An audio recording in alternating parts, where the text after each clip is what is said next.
up, nerds? My name is Steve from Flipping the Nerd, and these are my top 10 favorite biopics. I am a huge fan of history. I love reading autobiographies and biographies, and I absolutely love watching biopics. I find that oftentimes what was a real person and a real story is more interesting than what we could put to paper and make out of a fictional novel. It just puts me a little bit more into the movie if I know that's something that really happened. Now, I know some of these movies really took what really happened and kind of dramatized it for the screen. I totally get that. And some of these movies on this list have various just levels of how much they fudged the real story to make an interesting movie. But as long as it's a movie based on a person or a small group, I let it kind of be included in this list. What I did exclude were any films that focus on an event rather than an actual person or small group. For example, like Saving Private Ryan. I don't think that guy actually existed, but it was in a real event, as in World War II, or Titanic, same thing. The event really happened, but I don't actually think that there was that person on the boat, or at least they completely took someone's name and made a whole story out of it without any historical knowledge of what that person really was like. So these are all things that focus on a specific person or a specific group that actually existed in real life. So let's begin with a few honorable mentions. The first one is The Elephant Man, the story of Joseph Merrick. Joseph Merrick was a heavily disfigured individual. You could see they still have his bones at some university, and he just had the toughest life. He was used as a freak in the freak shows at the circus, which is absolutely awful. How any person could be, made to be essentially entertainment for people and kept imprisoned, and people laughed at him and snickered at him and just treated him just the worst way. But it is a fantastic movie that shows a man struggling to he just wants to live. He just wants to be out there and have a normal life, but he can't because of the way he looks and the way people treat him. And it's a tragic film, but a very interesting and good film, and that's why I want to at least mention it. Then we have The Babe, based off Babe Ruth. Babe Ruth is one of those, sports players or baseball players specifically that has an aura of mystery to him. He was one of the greats, of course, but it just goes above that. There are just all these stories about who he was and what he did that always fascinated me. And this movie did a great job of showing his life and what he went through and some of his more some of his most popular moments, like with the point and all that kind of stuff, or promising, I think it was 2 home runs to a sick boy. And it was just a really cool movie. Not quite to the level of being in my top 10, but something I would recommend to all baseball fans. Then we have Straight Outta Compton, the story of the NWA. I was a teenager in the 90s, so I listened to a lot of rap. NWA is definitely one of the pioneers and one of the best that were out at that time. And this is a great story of a group just trying to make it in what was a very tough time in history, what they had to go through because of racism and being pushed down because, the mainstream just didn't want to have them. It's a great story. It was well told. The people who played the members of the NWA absolutely nailed their role. They looked, and it really felt like we were watching the actual people from NWA going through this experience, and it was just a really, really solid film.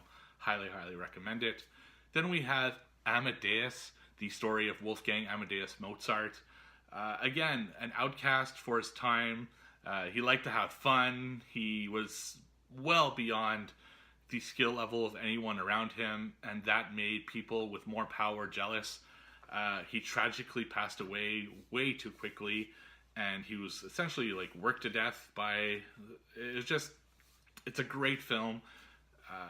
Again, kind of tragic to see kind of his downfall as he's trying to compose music and just not fit into the society that's around him. So that's a great one as well. And my final honorable mention is Bohemian Rhapsody, the story of Queen. Freddie Mercury is my favorite musical artist, Queen being my favorite band. So on that front, it gets points automatically. Rami Malek played an amazing Freddie Mercury, and it was a solid film. I really enjoyed it. Not quite top 10, even though I am so invested in Queen and the music and everything. I found it a little clunky how it jumped from time to time. I know there are a lot of historical inaccuracies because I happen to know the story of Queen really well. But overall, I think it was a solid film. It showed Freddie Mercury's struggles and how, in my opinion, the greatest band of all time kind of came to be and rose to popularity. And it was a great film, just not quite top 10 material. So now let's get into the top 10. Number 10. Private Parts, the story of Howard Stern. I really, really enjoy this biopic. So Howard Stern plays himself, which is hilarious because he even dresses the fact that you have to kind of just go with the flow, that he's playing a younger version of himself when he's like in high school and stuff. And it's just so hilarious. It's funny. It's charming. I always liked Howard Stern. I know he's very controversial, but I think he has a great story to tell, how he became, a radio legend and by being so controversial. And the story is just well told. It moves at a great pace. It doesn't focus too long on parts of his life. Like, it keeps moving along. And Howard Stern is absolutely amazing in it. It's actually a shame he didn't act more. Maybe acting as himself was the only thing he could do in reality, but I was sold. I really, really enjoyed this movie, and I think you should definitely check it out. It's the funniest biopic I've seen in my life, anyway. Number 9. Walk the Line, the story of Johnny Cash and June Carter. Johnny Cash, one of my favorite singers of all time as well. I just really enjoy his music, and here's a guy who struggled with a lot of issues, alcohol and family issues, and it's just a really solid, grounded story of a man who had an extraordinary talent and kind of the struggles he went through in his life. It's super well acted. Again, it's well paced. I really felt Joaquin Phoenix really bring to life Johnny Cash, and I really also liked Reese Witherspoon as June Carter Cash. Just a solid story, great, well acted, and a nice tribute to the Man in Black, Johnny Cash. Number 8. Donnie Brasco, the story of Joseph Pistone, aka Donnie Brasco. Donnie Brasco, or Joseph Pistone, was an informant for the FBI who infiltrated the mob, and this story is just awesome. How he befriends Al Pacino's character, and kind of how he gets himself deeply rooted into the mob is just really interesting. I love the dynamic between Johnny Depp and Al Pacino. I really also love his dynamic when he goes back to the FBI as he's explained to them what he does and some of the terms, like forget about it. And it's just a really fun, but also somewhat sad and interesting story, how the FBI really want to get into the mob, and this is the way that they got in and got a ton of convictions because of it. It's a little bit tragic because of Al Pacino's story, who really, really trusted this character and ultimately was, betrayed by him. And you could really feel the pain that he felt because of that. And it's a solid story, one of the great gangster films that are out there, and that's why it made it on the list. Number 7. Chaplin, the story of Charlie Chaplin. I was always fascinated by Charlie Chaplin. I think he was ahead of his time, and his movies are absolutely fantastic. I think when you look at Charlie Chaplin, if you don't know much about him, you assume he's just a comedian. But there were a lot of social issues that he was bringing forth inside of his movies as well. And he also had a very difficult life, and it was always fascinating to me. I always want to know more about this man who played all those great movies, and I think it's the 30s and 40s. So to see it come to life with this movie Chaplin, and Robert Downey Jr. is so good as Charlie Chaplin. I mean, this guy is such a great actor, and I'm glad that now he gets the recognition for it. There was a time there where, with his drug issues, he wasn't really getting the recognition, but he nails it as Charlie Chaplin in this movie. It is just a great film about a great mind at a time that there were a lot of things going on in the world. And I think you should definitely watch it based off the performance of Charlie Chaplin alone. I mean, I can't say it enough that Robert Downey Jr. absolutely kills it as this character. So that's why I need to make it on my list. Number 6. Hotel Rwanda, based off the life of Paul, and I'm going to butcher this, Rusabagina. I'm sorry, I really don't know how to say his last name. He's a man who owned a hotel in Rwanda during all the awful wars that they have there, and he saved a bunch of people by, essentially hiding them into his hotel. It is a hard movie to watch. The genocide that happened in Rwanda is beyond disgusting, and to have this man risk everything just to save as many people as he can was just a great story, and very difficult to watch because it was such an awful time in our history. Really a stain on human history as far as I'm concerned. Don Cheadle just so good in this role, and you really feel that he wants to help these people, and the sacrifice that he went through to save all these people was absolutely amazing. This movie is fantastic. It should be on your must-watch list. Hotel Rwanda definitely had to be on this list. Number 5. The Hurricane, the story of Reuben Hurricane Carter. I love boxing movies, and you'll be surprised that Raging Bull isn't on this list.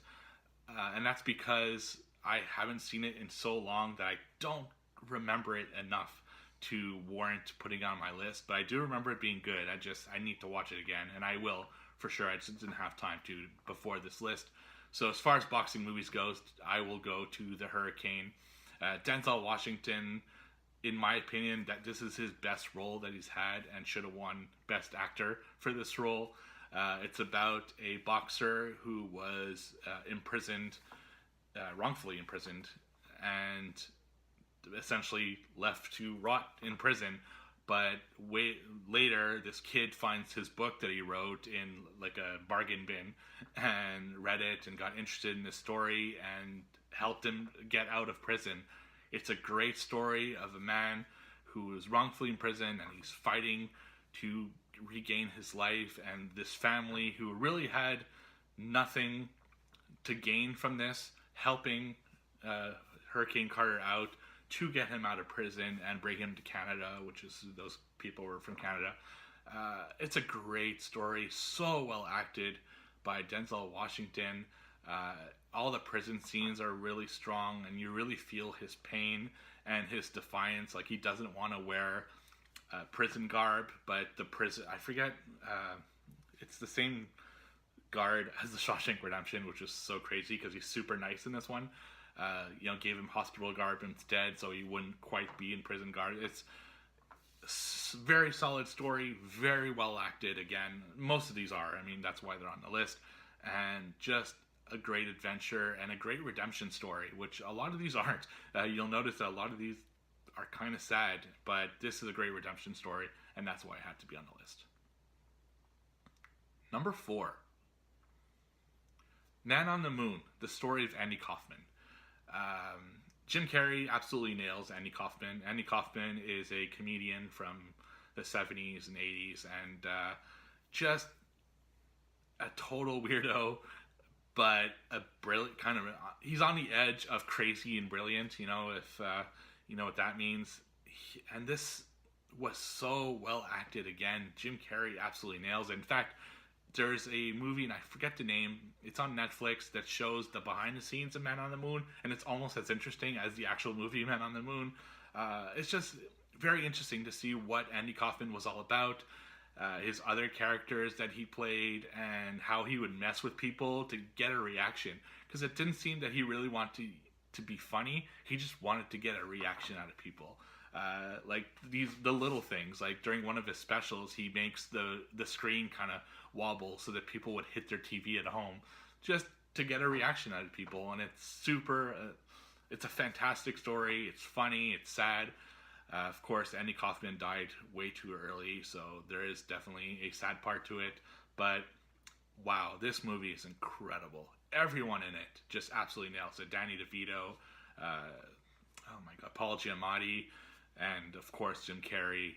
Just you need to watch this film. This is amazing. And like I said, you need to watch the film behind the film, because how Jim Carrey got into this role, like way too much into this role, and made the lives kind of miserable for everyone around him, is almost as fascinating as the story itself. So Man on the Moon had to be on the list. Number 3, Schindler's List, the story of Oskar Schindler. Oh my God, this movie is tough to watch. Of all the movies on here, this is the toughest one to watch. It is a very no holds barred look at the Holocaust and World War II, and how this man wanted to save as many Jewish people as he could in this probably the most awful period in our entire human history, the disgusting genocide that happened in World War II. This is a very, very, very tough movie to watch, but it is very good. You need to watch this to get an understanding of our history and just how bad everything was in World War II, particularly the Holocaust. And kind of similar to Hotel Rwanda, to see this man, risk everything just to save as many people as he could by having them work in a factory and give them jobs and save them from the very disgusting and despicable ways that they executed, millions of Jewish people. This is a must-watch. I think most of you probably would have watched it. I watched it in school like every year for a few years. It's like required watching to understand our history, and that's why Schindler's List had to be on the list. Number 2, Goodfellas, the story of Henry Hill. I love gangster movies, particularly in that period, like the 70s, 80s, and 90s. And Goodfellas is my favorite one. It's not even The Godfather. I think Goodfellas is paced better than The Godfather, in my own opinion. This is the story of Henry Hill, who was a gangster and eventually became an informant and a snitch to kind of save himself while putting the fall on everybody else. This is an amazing movie. Joe Pesci, Ray Liotta, and Robert. Oh my God. Okay. Wow, that's a huge blank. Wow, that's awful. I can't remember. Robert De Niro. My God, I was too tired. Yeah, it's such an amazing movie. Joe Pesci is really, really intense. Robert De Niro's how he plays off Ray Liotta, who's kind of a rookie, and he's kind of a mentor to him. This movie is fantastic. I love every minute of it. It's raw. It's tough. It's just so good. I don't even know what to say about it. It's so good. I think if you watch gangster movies, you probably would have seen it, and if you haven't, my God, get out there and see Goodfellas. And the pace is perfect. It just moves along perfectly, never straggles, never, it's just perfect pace, and all the way to the end where you see Ray Liotta save himself as Henry Hill. It's just great story. Number 1, Braveheart, the story of William Wallace. Now, this is probably the most loosely based story of a historical person on this list, but Braveheart is a fantastic movie. It is tragic, it is exciting. The war scene, like the big battle, is amazing. This is a great, great film. The music is fantastic, the visuals are fantastic, and it is good all the way to the last frame when, spoiler, William Wallace gets executed in such a defiant way, and they give him a chance to live, and he just doesn't want to. I can't say enough good things about this movie. It's all good. It's all good here. It's a little slow at times, but overall, with the way the music plays and plays beautifully into what you're seeing on screen and what this guy had to do to kind of get Scotland elevated and their independence, it's just, it's fantastic. Definitely my favorite biopic of all time. Deserved all of the honors that it got. This is the best movie on this list by far, if you ask me. Just, yeah, there's comedy, there's action. It's just, you have to watch this movie, and that's why it's on my list. So those are my top 10 biopics. Next week, I'm going to talk about the top 10 movies I'd like to see turned in, the top 10 video games I'd like to see turned into movies. So check that out, and check out all the other lists I've done, and don't forget to like, comment, subscribe. I'll see you all